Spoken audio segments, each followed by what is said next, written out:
Hello guys. तो यार सबसे पहले तो मैं आपसे सॉरी कहना चाहूँगा क्योंकि काफ़ी टाइम से वीडियो नहीं आया, 8 से 10 दिन हो गए हैं, कोई भी वीडियो मैं नहीं डाल पाया। उसका रीज़न भी है यार, क्योंकि मेरी कॉलेजेस चल रही हैं तो असाइनमेंट्स और असेसमेंट्स काफ़ी चीज़ें थी, तो उनका थोड़ा प्रॉब्लम था, तो टाइम नहीं मिला था वीडियो बनाने का। वीडियो बना भी ली तो उसको एडिट और अपलोड करने का टाइम नहीं था, तो फाइनली मैं वीडियो बना रहा हूँ। खैर ये वीडियो ऑलरेडी काफ़ी लोग बना चुके हैं, मैं ऐसे नहीं कह रहा हूँ कि सबसे पहले मैं बना रहा हूँ ये, पर मे भी अगर आपको उनका नहीं समझ में आया तो इस वीडियो को देख कर समझ में आ जाएगा। ये वीडियो आपका होने वाला है जेई एडवांस के थर्ड अटैम्प्ट को लेकर, ठीक है। तो बेसिकली मैं आपको बता दूं कि ये थर्ड अटैम्प्ट तो बिल्कुल भी नहीं है। मतलब आप कह सकते हो होने को ये थर्ड अटैम्प्ट हम कह सकते हैं, बट बेसिकली अगर हम इस नोटिस को पढ़ेंगे ना तो आपको पता चल जाएगा कि बेसिकली ये सेकंड अटैम्प्ट को ही मतलब थोड़ा सा मतलब इन्हांस कर दिया गया है, कुछ ऐसा कर दिया गया है कि अटैम्प्ट आपके दो ही हैं, बस ये है कि कहने को थर्ड अटैम्प्ट हो गया है। वो कैसे, उसके लिए वीडियो पूरी देखिए और चलिए स्टार्ट करते हैं। तो देखो, थर्ड अटैम्प्ट क्यों नहीं है उसका रीज़न ये है क्योंकि जिन लोगों ने पहले एग्ज़ाम नहीं दिया वो लोग ये एग्ज़ाम दे सकते हैं। मेरा मतलब है लाइक आप 2020 में मान लो आपने 12th पास आउट किया था, उस ईयर आपने एग्ज़ाम दिया, 2021 में आप आए और आपने उस ईयर भी एग्ज़ाम दिया जेई एडवांस का, तो आप 2022 में जेई एडवांस का एग्ज़ाम नहीं दे सकते हो। तो ये थर्ड अटैम्प्ट उन लोगों के लिए नहीं होने वाला है।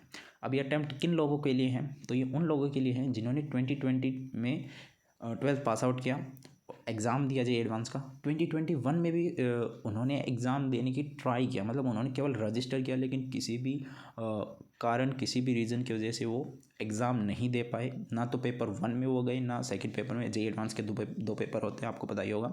तो वो दोनों ही एग्ज़ाम वो नहीं दे पाए। उन लोगों को 2022 में मौका दिया जाएगा एक और एग्ज़ाम देने का। तो एक कंडीशन यही है कि आपने रजिस्टर किया था, दूसरी कंडीशन आप एब्सेंट थे दोनों एग्ज़ाम्स के अंदर, ठीक है। तो बेसिकली इसका मतलब यही है कि पिछले जो 2 साल थे, 2020 और 2021, उन दो में से किसी एक साल आपने एग्ज़ाम नहीं दिया या दोनों साल एग्ज़ाम नहीं दिया, तो ये एडिशनल चांस है आपका एक, तो आप एग्ज़ाम दे सकते हैं। वो स्टूडेंट जिन्होंने 2020 और 2021 में दोनों में जेई एडवांस अटैम्प्ट कर चुके हैं उनके लिए ये अटैम्प्ट नहीं है, ठीक है। और ये वन टाइम मेजर है। तो ये जितने भी मैंने बताए हैं, जो जो भी एलिजिबल कैंडिडेट्स बताए हैं मैंने, वो इसी साल होने वाले हैं। अगले साल ये क्राइटेरियन रहेगा या नहीं रहेगा वो बाद की बात है। अभी के लिए ये केवल अब के साल के लिए ही है, ठीक है। आगे पता नहीं इसको परमानेंट भी कर दिया जाए, लेकिन अभी के लिए ये केवल इस साल के लिए ही आपका वैलिड है। तो बस यही थी, मे बी आपको थोड़ा बहुत समझ में आ गया होगा। बाकी आप इसको पढ़ेंगे ना तो थोड़ा सा कॉम्प्लिकेटेड है, थोड़ा सा लंबा भी है, लेंदी भी है नोटिस, लेकिन समझ में आपको आ जाएगा, ठीक है। लाइक सब कहीं ये गिवन है, one time measure for those who first appeared in class 12 2020। तो मैं एक बार आपको पढ़ के भी बता देता हूँ, देखो। As a one-time special measure due to the ongoing pandemic, candidates who appeared in class 12th or equivalent examination in 2020 for the first time, okay, are also eligible to appear for JEE Advanced 2022. अब provided देखिए इन्होंने क्या दिया है, they satisfy the following two criteria simultaneously। तो आपको दो criteria इन्होंने गिवन, ये आपको सेटिस्फाई करने पड़ेंगे। The candidate should have appeared only once for JEE advance इधर इन द ईयर 2020 और 2021, ठीक है। तो आप एक ही बार, ठीक है, या तो आपने 2020 में एग्ज़ाम दिया हो या 2021 में एग्ज़ाम दिया हो, केवल एक ही बार आपने जेई एडवांस का एग्ज़ाम दिया है।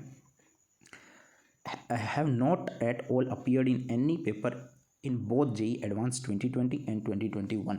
इसका मतलब ये है कि आप दोनों एग्ज़ाम अगर आप दे चुके हैं 2020 में भी और 2021 में भी जेई एडवांस का, तो आप एलिजिबल नहीं हैं। दूसरी कंडीशन क्या गिवन है, दीज कैंडिडेट्स शुड अपीयर और should have appeared in JEE Mains 2022 and meet the cut off score of top।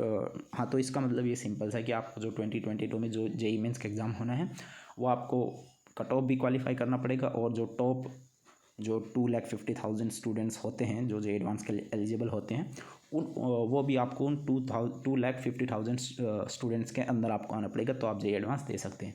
तो ठीक है, ये आपको समझ में आ गया होगा। बाकी नोटिस आप पढ़ सकते हैं, लिंक तो मैं क्या दूंगा आपको, जेई एडवांस की वेबसाइट पे मिल ही जाएगा। तो इसके बाद एक छोटा सा जो अनाउंसमेंट है वो मैं एक कर देता हूँ आपके लिए कि अब यार मैं कॉलेजेस के रिव्यू लेके आने वाला हूँ। मेनली ये जो ये कॉलेजेस के रिव्यू होंगे किन को हेल्प करेंगे, तो ये ऑब्वियसली 2022 में जो जेई मेंस जेई एडवांस देकर IITs NITs या IIIT GFTIs में जाने वाले स्टूडेंट्स हैं उनके लिए काफ़ी हेल्पफुल रहने वाले हैं। सभी कॉलेजेस को हम कवर करेंगे, including some good private colleges also like Thapar और कुछ SRM VIT। तो ये सब कॉलेजेस भी हम कवर कर रहे होंगे रिव्यू की इस सीरीज़ में। तो एक सीरीज़ आएगी within 1 or 2 week I will start it. Okay, so stay tuned and make sure you subscribe the channel and hit that bell icon so you can get latest updates and notifications regarding my videos। तो बस इतनी English आती है मेरे को। तो ठीक है, तो चैनल को सब्सक्राइब करना। मिलते हैं अगली वीडियो में, तब तक के लिए बाय बाय।